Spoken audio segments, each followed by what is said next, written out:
ಉಗ್ರ ನೀತಿಯ ಪಾಕಿಸ್ತಾನದ ಬೆಂಬಲಕ್ಕೆ ಚೀನಾ ನಿಂತಿದೆ. ಪಾಕ್ ಜೊತೆ ನಾವಿದ್ದೇವೆ ಅಂತ ಚೀನಾ ಸಚಿವ ವಾಂಗ್ ಯಿ ಹೇಳಿದ್ದಾನೆ. ಎರಡು ದೇಶಗಳು ಉದ್ವಿಗ್ನತೆಯನ್ನು ತಗ್ಗಿಸಲು ಕ್ರಮ ವಹಿಸಬೇಕು. ಪಾಕ್ ಸಾರ್ವಭೌಮತ್ವ ಕಾಪಾಡೋದಕ್ಕೆ ಬೆಂಬಲ ನೀಡ್ತೀವಿ. ಪಾಕ್ ಭದ್ರತಾ ಹಿತಾಸಕ್ತಿ ಕಾಪಾಡೋದಕ್ಕೆ ಬದ್ಧವಾಗಿದೆ ಚೀನಾ ಅನ್ನೋದನ್ನ ಚೀನಾ ಹೇಳ್ಕೊಂಡಿದೆ.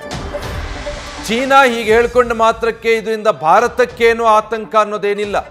ಯಾಕಂದ್ರೆ ಈ ಪಾಕಿಸ್ತಾನದ ಬುದ್ಧಿ ಹೇಗೋ ಚೀನಾ ಬುದ್ಧಿನೂ ಅಷ್ಟೇ. ಮತ್ತೆ ಇದು ಮೊದಲೇನಲ್ಲ.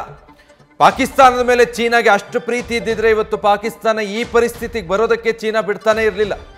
ಆದರೆ ಹೇಳಿದ್ದಾರೆ, ಹೇಳಬೇಕು, ಪಾಕಿಸ್ತಾನದ ಪರವಾಗಿರ್ತೀವಿ, ಪಾಕಿಸ್ತಾನದ ಸಾರ್ವಭೌಮತ್ವಕ್ಕೆ ತಕ್ಕೆ ಬರೆದ ಹಾಗೆ ನೋಡ್ಕೊಳ್ತೀವಿ, ಅದರ ಭದ್ರತಾ ಹಿತಾಸಕ್ತಿಯನ್ನು ಕಾಪಾಡೋದಕ್ಕೆ ಚೀನಾ ಬದ್ಧವಾಗಿದೆ ಅಂತ. ಅನಗತ್ಯವಾಗಿ ಚೀನಾ ಭಾರತ ಪಾಕಿಸ್ತಾನದ ಈ ವಿಚಾರದಲ್ಲಿ ಪಾಕಿಸ್ತಾನಕ್ಕೆ ಬೆಂಬಲ ಕೊಟ್ಕೊಂಡು ಮೂಗು ತೋರಿಸ್ಕೊಂಡು ಬಂದರೆ ಇತರೆ ದೇಶಗಳು ಬರ್ತವೆ. ಆಗ ಭಾರತ ಪಾಕ್ ಎರಡೂ ದೇಶಗಳು ಉದ್ವಿಗ್ನತೆ ತಗ್ಗಿಸೋದಕ್ಕೆ ಕ್ರಮ ಕೈಗೊಳ್ಳಬೇಕು. ಪಾಕಿಸ್ತಾನದ ಸಾರ್ವಭೌಮತ್ವ ಕಾಪಾಡೋದಕ್ಕೆ ಚೀನಾದ ಬೆಂಬಲ ಇದೆ. ಹಾಗಿದ್ರೆ ಭಾರತದ ಸಾರ್ವಭೌಮತ್ವದ ಪ್ರಶ್ನೆ ಬರಲ್ವಾ? ಪಾಕ್ ಭದ್ರತಾ ಹಿತಾಸಕ್ತಿ ಕಾಪಾಡೋದಕ್ಕೆ ಬದ್ಧವಾಗಿದೆಯಂತೆ ಚೀನಾ. ಕಾಶ್ಮೀರದ ಭಯೋತ್ಪಾದನಾ ದಾಳಿ ಬಗ್ಗೆ ನಿಷ್ಪಕ್ಷಪಾತ ತನಿಖೆ ಮಾಡಿ. ಚೀನಾ ಕಾಶ್ಮೀರದಲ್ಲಿ ಆಗ್ತಾ ಇರೋ ಬೆಳವಣಿಗೆಗಳನ್ನು ಬಹಳ ಸೂಕ್ಷ್ಮವಾಗಿ ಗಮನಿಸ್ತಾ ಇದೆ. ಇಂಥ ಸಮಯದಲ್ಲಿ ಎರಡೂ ದೇಶಗಳು ಕೂಡ ಸಂಯಮದಿಂದ ಇರಬೇಕು. ಉಭಯ ದೇಶದ ನಾಯಕರು ಭೇಟಿಯಾಗಿ ಪರಿಸ್ಥಿತಿಯನ್ನು ಶಾಂತವಾಗಿಸಬೇಕು. ಹೇಳೋದಕ್ಕೆ ಬಿಟ್ಟಿ ಸಲಹೆ ಕೊಡೋದಕ್ಕೆ ಚೆನ್ನಾಗಿರುತ್ತೆ. ಅದೇ ಚೀನಾ ಮೇಲೆ ಏನಾದರೂ ಟೆರರಿಸ್ಟ್ ಅಟ್ಯಾಕ್ ಆಗಿದ್ದಿದ್ರೆ ಆಗ ಶಾಂತಿಯುತವಾಗಿ ಮಾತುಕತೆ ಮೂಲಕ ಚೀನಾ ಬಗೆಹರಿಸ್ಕೊಳ್ತಾ ಇತ್ತಾ ಅನ್ನೋ ಪ್ರಶ್ನೆನ ಅವ್ರಿಗವ್ರು ಹಾಕ್ಕೊಳ್ಬೇಕು. ಪಾಕಿಸ್ತಾನದ ಸಾರ್ವಭೌಮತ್ವ ಕಾಪಾಡೋದಕ್ಕೆ ಬದ್ಧವಾಗಿದ್ದೀವಿ ಅಂತ ಚೀನಾದ ಓರ್ವ ಸಚಿವ ಈ ರೀತಿಯಾಗಿ ಹೇಳಿರೋದು ಇದೇನು ಬಹಳ ಅನಿರೀಕ್ಷಿತ ಅಂತನೂ ಅಲ್ಲ, ಆಘಾತ ಅಂತನೂ ಅಲ್ಲ.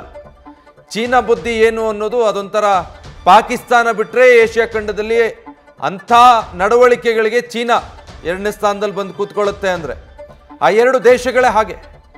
ಸೊ ಚೀನಾದಿಂದ ಈ ರೀತಿಯಾದಂಥ ಹೇಳಿಕೆ ಅನಿರೀಕ್ಷಿತ ಏನಲ್ಲ. ಪಾಕಿಸ್ತಾನದ ಬೆನ್ನಿಗೆ ನಿಲ್ಲೋದಾಗಿ ಹಲವು ಸಂದರ್ಭಗಳಲ್ಲಿ ಚೀನಾ ಹೇಳಿಕೊಂಡಿದೆ. ಈಗಲೂ ಕೂಡ ತನ್ನ ಅದೇ ನಿಲುವನ್ನು ಚೀನಾ ಸ್ಪಷ್ಟಪಡಿಸಿದೆ.